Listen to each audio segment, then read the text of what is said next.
நிறைய அம்மாக்களுக்கு இந்த ஒரு டவுட் இருக்கும். டாக்டர், மிந்தியெல்லாம் நிறைய நேரம் பாலை குடிச்சுக்கிட்டே இருந்தான். ஃபர்ஸ்ட் 3 மாசம் வரைக்கும் நிறைய பாலை குடிச்சுக்கிட்டே இருந்தான். ஆனா இப்ப எல்லாம் ஒரு 2 நிமிஷம் 3 நிமிஷம் பாலை குடிக்கிறான். அதுக்கப்புறம் திரும்பிடுறான். வேடிக்கை பார்க்க ஆரம்பிச்சிடறான். என் குழந்தைக்கு போதுமான அளவு பால் உள்ள போகுதா இல்லையானே தெரியல.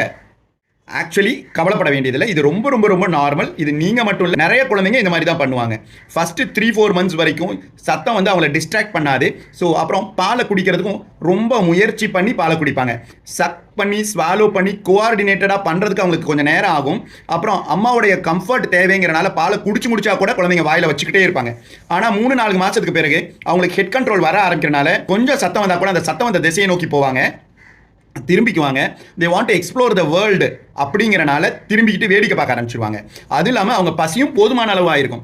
ஏன்னா ஃபஸ்ட்டு அந்த 3-4 நிமிஷத்துலேயே உடம்புக்கு தேவையான அத்தனை பாலையும் அவங்க சக் பண்ணி எடுத்துக்குவாங்க.